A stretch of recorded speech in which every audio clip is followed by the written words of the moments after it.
नमस्कार बच्चों, आज हम 10th क्लास की एनसीईआरटी की जो एक्सरसाइज 3.7 है, मोस्ट इम्पोर्टेंट एक्सरसाइज है, ऑप्शनल वाली, जिसके नीचे जनरली लिखा हुआ होता है it is not the point of view of board examination. ये बिल्कुल गलत बात है। बहुत ही इम्पोर्टेंट एक्सरसाइज है, इसके सारे क्वेश्चन अपने आप में इम्पोर्टेंट हैं, इसलिए ये सब आपके लिए करना बहुत जरूरी है। ओके, देखिए इसका फर्स्ट क्वेश्चन है, the age of two friends Ani and Biju differ by 3 years। Ani's father Dharam is twice as old as Ani and Biju is twice as old as his sister Kathy. The ages of Kathy and Dharam differ by 30 years। Find the ages of Ani and Biju. Okay, तो हमने क्या करना है, question आप पढ़ लेंगे book में। इसका जो फर्स्ट वाला पार्ट एज है, हमें अनी और बिज्जू दोनों की एज फाइंड आउट करनी है। तो आप पहले दोनों की एज को सपोज कर लो। Let age of Ani equal to x years, age of Bijju y years। अब अनी का जो फादर धर्म है वो इससे कितने ट्वाइस है, तो एज ऑफ धर्म क्या हो गई 2x। अब जो बिज्जू है अपनी सिस्टर का ट्वाइस है, यानी सिस्टर बिज्जू की हाफ है कैथी। एज ऑफ कैथी 1/2 y हो गया। अब फर्स्ट कंडीशन क्या है, डिफरेंस बिटवीन अनी एंड बिज्जू एज इज 3 years। तो एज ऑफ अनी माइनस एज ऑफ बिज्जू इक्वल टू 3, फर्स्ट इक्वेशन बन गया। फिर डिफरेंस बिटवीन द धर्म एंड कैथी, तो धर्म की एज 2x, कैथी की एज y/2 इक्वल टू 30। दोनों का इक्वेशन हम सॉल्व करेंगे, तो x की वैल्यू 19 और y की वैल्यू, आपको ये सॉल्यूशन दिखाना पड़ेगा। मैंने स्किप कर दिया है, लेकिन आपको स्किप नहीं करना। आपको ये इसका सॉल्यूशन आप किसी भी मेथड से, आपको 4 मेथड बताए गए, ग्राफिकल, सब्स्टिट्यूशन, एलिमिनेशन और क्रॉस मल्टीप्लिकेशन। आपको जो भी मेथड इजी लगता हो उन चारों मेथड्स में से आप किसी भी मेथड से इसको सॉल्व कर सकते हैं।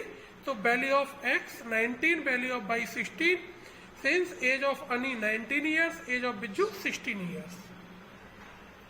देखिए अब ये क्वेश्चन नंबर सेकंड है। सेकंड क्वेश्चन क्या है, one says give me 100 friend, I shall then become twice as rich as you. The other replied, if you give me 10, I shall be 6 times as rich as you. Tell me what is the amount of their capitals। देखो ये कोई दो friends हैं, इस question को ना solve हम आप इस टाइप से करिएगा कि जैसे हमारे पास दो मित्र हैं, एक A और एक दूसरा B। ओके, पहले दोनों के पास स्टार्टिंग का आप अमाउंट सपोज कर लो। लेट, देखो ये इस प्रकार से हमने सपोज कर लिया, in the beginning one has x rupees and other has y rupees. ये हमने ऐसे करके ब्लॉक्स में लिख लिया कि ये कोई फ्रेंड A है जो फर्स्ट वाला है, ये फ्रेंड B है जो y वाला है, इसके पास x रुपीज है, इसके पास y रुपीज है। फर्स्ट कंडीशन क्या कह रही है, ये इस फ्रेंड से कह रहा है कि भाई आप मुझे 100 रुपीज दे दो। इसने यहां से यहां इसके पास कितने रुपए ट्रांसफर कर दिए, 100 रुपीज ट्रांसफर किए हैं। तो अब इस फ्रेंड के पास कितने रुपीज हो गए, इसके पास कितने बचे, क्योंकि इसने 100 दिए तो बाई माइनस 100 बचेंगे। ओके, अब ये क्या कह रहा है कि ये जो अमाउंट है is equal twice as rich as you. Twice बोले तो 2 टाइम्स। भाई देखो ये ज्यादा हो गया, इसका मतलब इन दोनों को इक्वल करने के लिए इनटू इतने का करना पड़ेगा, इनटू करना पड़ेगा। इस वाले में कितने का करना पड़ेगा, ये क्वेश्चन की जो कंडीशन कही गई है उसमें, ये वाली जो क्वेश्चन में ट्वाइस कह रहे हैं ना। अब इसका हम इक्वेशन बना लेंगे, ये हमारा इक्वेशन बन गया। ओके, ये इक्वेशन नंबर फर्स्ट। अब सेकंड कंडीशन, बी कह रहा है, अदर वाला फ्रेंड ने कहा कि भाई आप मुझे 10 रुपए दे दो। ये इधर से इधर हमने 10 रुपये ट्रांसफर कर दिए, तो अब इसके पास कितने हो गए, y + 10 हो गया। इसके पास कितना बचेगा, x - 10। तो अब ये कह रहा है कि मैं आपका 6 टाइम्स हो जाऊंगा। तो किधर इंटू करना पड़ेगा, इधर करना पड़ेगा, क्योंकि पैसे इधर से कम हुए हैं। बीच में इक्वल टू लगा दो, इधर इसमें 6 का इंटू कर दो, इसका इक्वेशन बना लो आप। ये हमारा सेकंड इक्वेशन बन गया। ओके, 6x - y - 70, इन दोनों को कैलकुलेट करने के पश्चात यहां से आगे।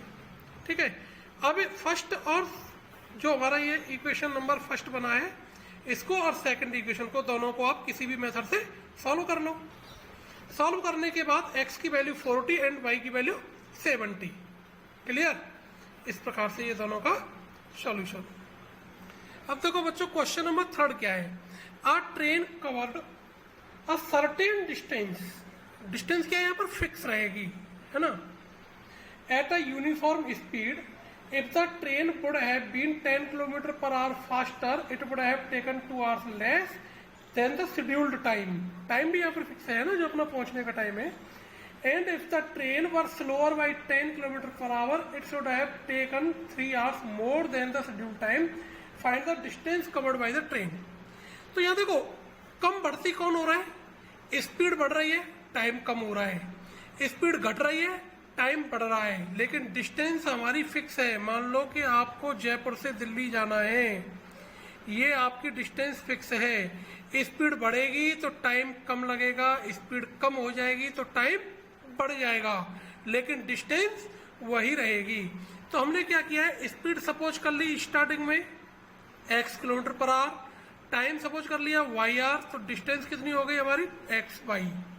अब यहाँ पर स्पीड कम हो जाएगी तो टाइम बढ़ जाएगा। डिस्टेंस निकालने का फॉर्मूला भी वही, स्पीड इनटू टाइम। तो जो नई वाली डिस्टेंस आएगी वो भी इसी के इक्वल होगी, क्योंकि डिस्टेंस तो हमारी फिक्स है, जयपुर से लेकर के दिल्ली तक जाना है अपने को।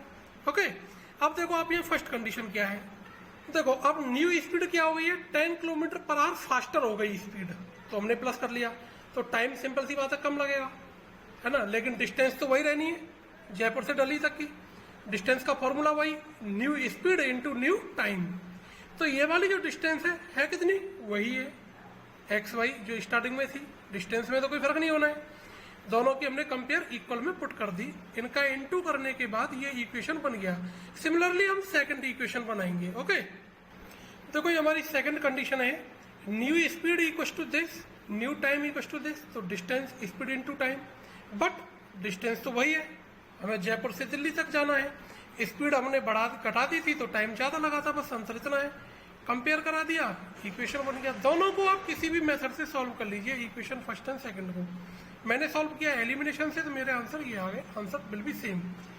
ये स्पीड हो गई, ये टाइम हो गया, तो distance equal to finally answer हो गया speed into time 50 into 12 equal to 600 kilometre की डिस्टेंस हमारी आ गई।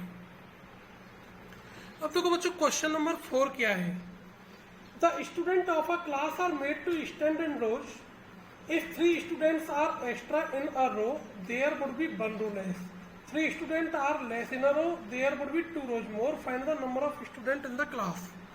क्योंकि देखो क्लास में नंबर ऑफ स्टूडेंट फिक्स हैं। आप इस क्वेश्चन को कुछ इस प्रकार से समझ लो कि जैसे मान लो 40 स्टूडेंट्स की क्लास है, कितने की, मैं आपको ये बता रहा हूं पहले एक बार। सपोज दैट कि 40 स्टूडेंट्स हैं अपने पास, ठीक है। अब हमने क्या किया कि एक रो में 10 स्टूडेंट्स को खड़ा किया,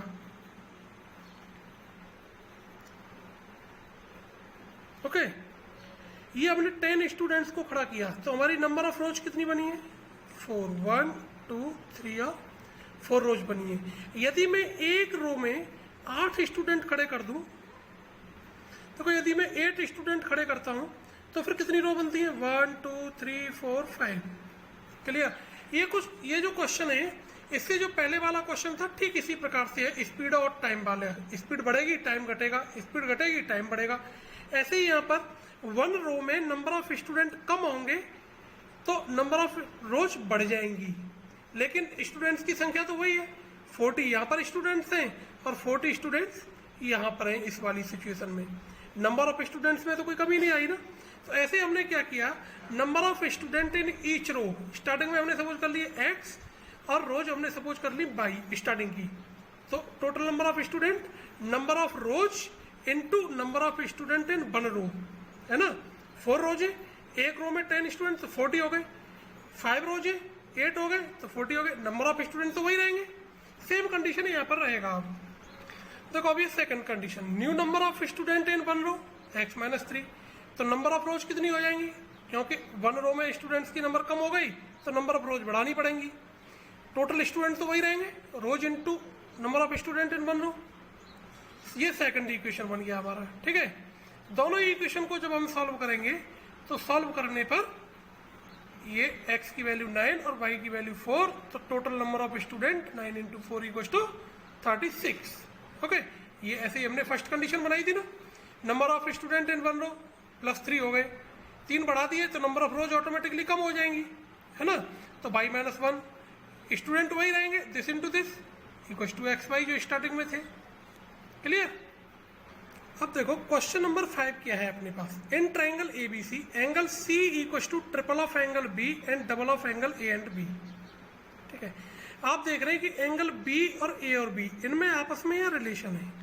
तो हमने क्या किया, पहले एक ट्राइंगल बना लिया एबीसी और इसमें एंगल ए को नेमिंग कर दिया हमने एक्स। तो हम पहले इन दोनों की इक्विवेलेंसी को ले लेते हैं। ठीक है, देखो triple of angle B equal to double, A को हमने क्या सपोज किया है एक्स प्लस एंगल बी, तो triple of angle B minus इसका 2 का अंदर इनटू करेंगे, इधर ले आएंगे, double of angle B equal to 2x। तो एंगल बी इक्वल टू हमारा क्या आ गया, 2x आ गया। तो इसकी वैल्यू क्या हो गई, 2x हो गई। क्लियर? अब एंगल सी किसके इक्वल है अपना, ट्रिपल ऑफ एंगल बी के, ट्रिपल ऑफ एंगल बी।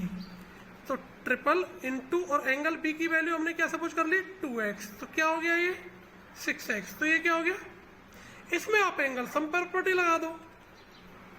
देखो एंगल सम प्रॉपर्टी, तीनों ट्राइंगल्स का एंगल का सम 180। तो x plus 2x plus 6x equal to 180, x 90, ये वैल्यूज ए बी सी की आ गई। ओके, अब देखो आप क्वेश्चन नंबर 7 का 5th वाला पार्ट।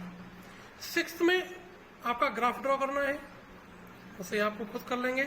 7th के इसके पहले वाले जो 4 पार्ट्स हैं वो आपको क्रॉस मल्टीप्लिकेशन मेथड से करने हैं, जिनके प्रिंट आपको मेरे ब्लॉग पर मिल जाएंगे। सॉल्यूशन उसको समझाने की इतनी ज़्यादा ज़रूरत नहीं है, लेकिन ये क्वेश्चन क्योंकि बहुत ही इंपॉर्टेंट और अच्छा क्वेश्चन है, इसमें आप देख रहे हैं कि यहाँ जो x का कोफिशिएंट है, ठीक है, प्लस का 152, वो सेकंड इक्वेशन में y का कोफिशिएंट हो गया, और फर्स्ट इक्वेशन में जो y का कोफिशिएंट है विद साइन है ना -378, वो इस सेकंड वाले में फर्स्ट का x का कोफिशिएंट हो गया है। जब ऐसी सिचुएशन बन रही हो तो ऐसे इक्वेशंस को आप डायरेक्टली यदि सॉल्व करते हैं एलिमिनेशन से, सब्स्टिट्यूशन से या क्रॉस मल्टीप्लिकेशन से, तो इनके मल्टीप्लाई करना ही बहुत कठिन हो जाता है। तो पहले इनके कोफिशिएंट्स को छोटा करेंगे। छोटा करने के लिए क्या करेंगे, एक बार हम इन दोनों इक्वेशंस को प्लस करेंगे और एक बार दोनों इक्वेशंस को माइनस करेंगे। देखो कैसे, देखो ये हमने तो पहले दोनों को प्लस किया, प्लस करने पर ये आ गए -226 -226 का बोथ साइड में डिवाइडेशन कर दिया, तो x प्लस y प्लस का 3 इक्वेशन नंबर 3 हो गया। अब हमने इनको माइनस भी किया, मैंने लिखा है ना and then subtract equation number second from first, second को फर्स्ट में से माइनस कर देना है। तो 530x माइनस 535 इक्वल टू 530, 530 का डिवाइडेशन चला गया, x minus y equal to 1। अब आप इन दोनों इक्वेशंस को सॉल्व कर लीजिए। तो सॉल्व करने पर आपको x की वैल्यू 2 और y की वैल्यू 1, ये हमारा सॉल्यूशन इसका हो जाएगा। बहुत इजी हो गया, नहीं तो आप इसके इनटू में ही उलझ करके रह जाते हैं। अब देखो इस एक्सरसाइज का जो 8th क्वेश्चन है वो बहुत ही इजी है। ABCD is a cyclic quadrilateral according to this figure, find x and y, या इसके सारे एंगल्स की वैल्यूज फाइंड आउट करनी है। 9th क्लास में आपने साइक्लिक क्वाड्रिलेटर की एक थ्योरम पढ़ी थी, अपोजिट एंगल्स का जो सम है वो 180 डिग्री होता है। ठीक है, तो angle A plus angle C equal to 180, इन दोनों का सम इक्वेशन बना लेंगे। तो माइनस का 4x प्लस का 4y plus 20 equal to 180। Okay, opposite angles का सम 180। इस पूरे में 4 का डिवाइडेशन चला जाएगा, -x plus y plus 5 equal to कितना हो गया 45। इस 5 को उठा करके इधर ले आओ, -x plus y equal to 40, equation number 1। ऐसे ही इन दोनों का सम, ठीक है, माइनस का 7x प्लस का 5 plus 3y minus 5 equal to 180। तो -7x प्लस 3y, ये दोनों तो कट गए, इक्वल टू 180, इक्वेशन नंबर 2। आप इन दोनों को सॉल्व करेंगे, सॉल्विंग इक्वेशन 1 एंड 2, तो x इक्वल टू हमारा क्या आ जाएगा, आपकी x की वैल्यू आ जाएगी माइनस का 15 डिग्री एंड y की वैल्यू आ जाएगी हमारी 25 डिग्री। ओके, अब इन वैल्यूज को आप उठा करके इनमें पुट कर दीजिए, x और y ABCD की वैल्यू आ जाएंगी। तो हमारा एंगल A इक्वल टू आ जाएगा 120 degree angle B equal to आ जाएगा 70 degree, angle C equal to आ जाएगा हमारा 60 डिग्री, और एंगल डी इक्वल टू आ जाएगा हमारा 110 डिग्री। ऐसे करके हमारे चारों एंगल्स की वैल्यू आ जाएंगी।